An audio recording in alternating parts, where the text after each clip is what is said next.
अज़ीज़ तलबा अस्सलाम वालेकुम। उम्मीद है आप सब खैरियत से होंगे। और अभी हमने रीडिंग का जो है वो की है दो नामवर शख्सियात की, सर सैयद अहमद ख़ान और मौलाना मोहम्मद अली जौहर की बारे में हमने पढ़ा। आपने उस की रीडिंग बहुत अच्छे तरीके से करनी है, पढ़ाई करनी है, उसमें से मुश्किल अल्फाज को खुशखत लिखना है।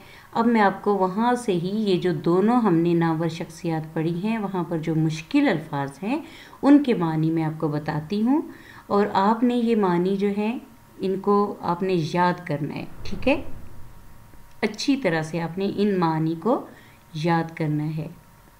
और इसके अलावा अगर कोई लफ्ज़ आपको मुश्किल लगता है और आपने क्या करना है कि लुग़त में से, जो लुग़त आप सबको मैंने कहा था कि आप लोग ले लें, उस लुग़त में से उस लफ्ज़ को तलाश करना है। तलाश करने के बाद आपने उस लफ्ज़ को लिख लेना है अपनी कॉपी के ऊपर।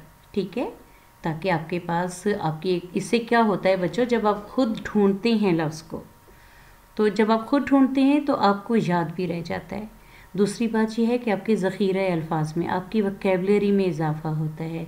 जिस तरह आप इंग्लिश के जुमले बनाने के लिए आपके पास अल्फाज होंगे तो आप जुमले बनाएंगे, इसी तरह उर्दू में भी है कि जब आपके पास अल्फाज होंगे तो तभी आप जुमलों में उनको इस्तेमाल कर सकेंगे और फिर आप एक पैराग्राफ लिखने के काबिल हो जाएंगे। तो बच्चों, आपने अपने ज़ख़ीरा अल्फाज में इजाफ़ा करना है। आपको पता होना चाहिए कि इस लफ्ज़ का क्या मतलब है और इस लफ्ज़ को जुमले में हमने किस लिहाज से इस्तेमाल करना है। ठीक है बच्चों, तो आज हम अल्फाज मानी जो कि सर सैयद अहमद ख़ान के बारे में हमने पढ़ा और मौलाना मोहम्मद अली जौहर के बारे में पढ़ा, वहाँ से हम जो मुश्किल अल्फाज थे उनके मानी देखते हैं। सबसे पहले जौहर। जौहर कहते हैं खूबी को, काबिलियत को। जिदोजहद। जिदोजहद कहते हैं कोशिश। जिदोजहद का मतलब है कोशिश। लब्बैक कहना, हाँ में हाँ मिलाना या साथ देना। प्लेटफॉर्म, एक जगह इकट्ठा करना। अनगिनत, बेशुमार, लातादाद, यानी जिन्हें गिन ना सकें। नामवर, मशहूर। मुअज़्ज़िज़ का मतलब है इज़्ज़तदार। पसमानदा का मतलब है पीछे रह जाने वाला। दिल बर्दाश्ता होना, बेजार होना। बानी, बानी कहते हैं रहनुमा को, बनाने वाले को। मोहताज का मतलब है बेबस।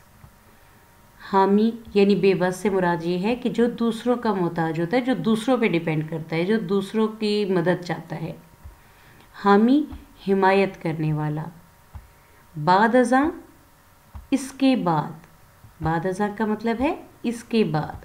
हुक्मरानी कहते हैं हुकूमत को या बादशाहत को। तो बच्चों, आपने ये अल्फाज मानी अच्छी तरह से याद कर लेने हैं। ठीक है, और इनको याद करने के बाद आप किसी बड़े से कहें कि वो आपको मुश्किल अल्फाज लिख के दे, उसके मानी आप ख़ुद लिखें, फिर आप चेक करें कि आपने क्या ये अल्फाज मानी ठीक लिखे हैं या नहीं। अगर नहीं ठीक लिखे, इसका मतलब है कि आपको जिन अल्फाज के मानी याद नहीं हुए थे आप उनको दोबारा से याद करें, आप उनको पढ़ें, दोबारा याद करें, ज़हन नशीन करें, ताकि आपके ये काम आ सके। ठीक है, इसके बाद आगे हम देखते हैं।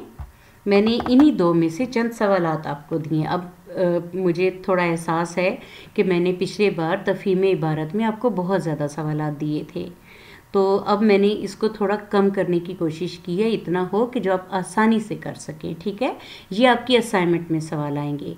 आपने इन सवालों के जवाब असाइनमेंट नंबर 3 में देने हैं, लेकिन इसके साथ साथ जो बाकी वीडियोस में अपलोड करूँगी वहाँ पर जो सवाल होंगे वो भी शामिल हैं। ठीक है, पहले दो के बारे में, फिर अगले दो जो नामवर शख्सियात हैं उनके बारे में सवाल होंगे, और फिर आखिर में आने वाले दो जो हैं उनके बारे में सवालात होंगे। तो ये 3 काम हैं आपके जो कि आपने करने हैं। एक ही बार बेशक ऊपर हेडिंग दे दीजिएगा कि तहरीक पाकिस्तान की नामवर शख्सियात, और फिर ये जो 5 सवाल मैंने आपको अभी यहाँ पे बता रही हूँ, ये 5 सवाल आपने करने हैं।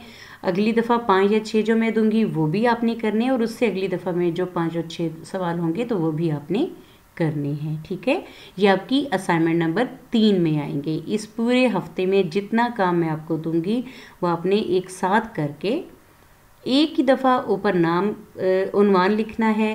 عنوان سے پہلے آپ نے اپنا نام، اپنی کلاس، اپنا سیکشن، سبجیکٹ کون سا ہے اردو، اور آپ کے سبق کا نام کیا ہے یہ لکھ کے، اور اسائنمنٹ نمبر 3 لکھ کے آپ نے یہ کام سٹارٹ کرنا ہے. سب سے پہلے سبق کا نام لکھنا ہے، اس کے بعد سوالوں کے جواب لکھنے ہیں. تو اب ہم آ جاتے ہیں اپنے سوالوں کی طرف. پہلا سوال ہے کہ سر سید کب اور کہاں پیدا ہوئے؟ تو بچوں آپ نے جیسا کہ پڑھا، اپنی ریڈنگ کی کہ سر سید احمد خان 17 اکتوبر 1817 کو دہلی کے ایک معزز گھرانے میں پیدا ہوئے. کیا لکھیں گے آپ کہ سر سید احمد خان 17 اکتوبر 1817 کو دہلی کے ایک معزز گھرانے میں پیدا ہوئے. دوسرا سوال ہے کہ برصغیر میں مسلمانوں کے لیے الگ ملک کا خیال سب سے پہلے کس نے پیش کیا؟ تو بچوں برصغیر میں ہم نے یہ پڑھا پیراگراف میں کہ برصغیر میں مسلمانوں کے لیے الگ ملک کا خیال سب سے پہلے سر سید احمد خان نے پیش کیا. آپ کیا لکھیں گے؟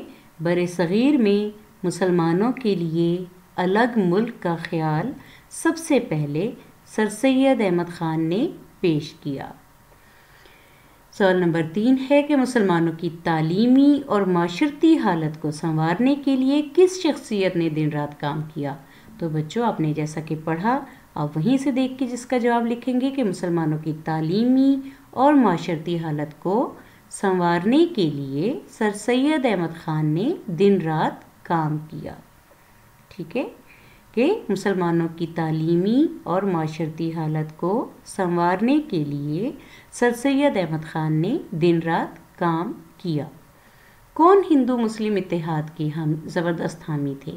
تو ہم نے پڑھا کہ کون تھے. جی ہاں، کون کی جگہ ہم کیا لکھیں گے؟ مولانا محمد علی جوہر.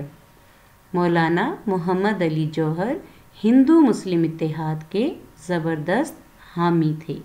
دیکھیں ہم نے صرف کون کی جگہ پہ نام لکھنا ہے، کون کی جگہ نام، اور دیکھیں ہمارا سارے کا سارا جواب سوال کے اندر موجود ہے کہ مولانا محمد علی جوہر ہندو مسلم اتحاد کے زبردست حامی تھے. مولانا محمد علی جوہر نے ہندوؤں کا رویہ دیکھ کر کھلے عام کیا اعلان کیا؟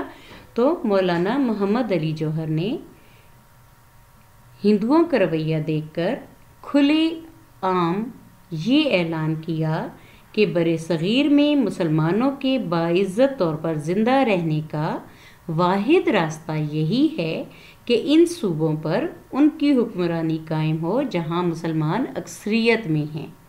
یعنی آپ نے کھلے الفاظ میں کہا، کیا کہا کہ برصغیر میں مسلمانوں کے باعزت طور پر زندہ رہنے کا واحد راستہ یہی ہے کہ ان صوبوں پر ان کی حکمرانی قائم ہو جہاں مسلمان اکثریت میں. ان کی کن کی؟ مسلمانوں کی.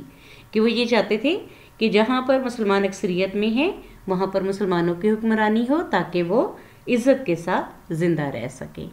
تو بچوں آپ نے ان سوالوں کے جواب لکھنے ہیں. آپ یہ ساتھ ساتھ کام کریں گے تو آپ کے اوپر کام کا بوجھ نہیں پڑے گا. ٹھیک ہے، اپنا خیال رکھیے گا، اور آپ نے یہ کام بہت اچھے طریقے سے کرنا ہے. صرف سوالوں کے جواب لکھنے ہیں، الفاظ مانی آپ نے زبانی یاد کرنے ہیں. ٹھیک ہے، اسائنمنٹ کے لیے آپ نے یہ 5 سوال لکھنے ہیں.